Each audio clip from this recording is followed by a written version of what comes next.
الليل وإن طال لابد أن ينجلي لتشرق شمس الصباح بنورها وخيوطها الذهبية. فبعدما عانى أهالي منطقة السلطانية وباب عمر في محافظة حمص من رعب وخوف من العصابات المسلحة الإرهابية، عادت الحياة إلى طبيعتها بفضل من الله وقوى جيشنا الباسل، فأزيح وشاح الخوف والحزن والألم عن المواطنين. وها هم الأهالي يرون لنا ما حدث.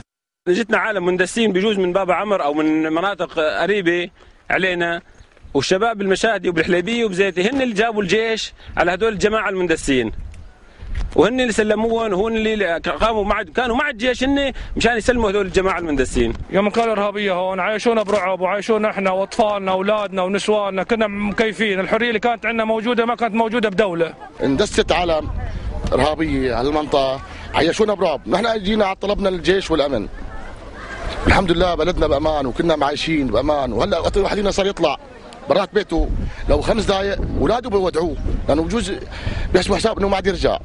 احنا وين كنا عايشين وين صرنا يعني؟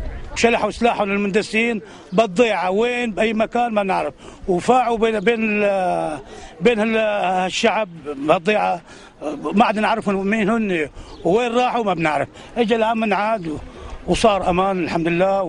ومهما اشتدت الصعاب واشتدت المحن ستنتهي لا محال، كما قال تعالى: فإن مع العسر يسرا إن مع العسر يسرا. فتحية إجلال وإكبار لحماة الديار الذين أعادوا للمواطنين الأمن والأمان والتفاؤل.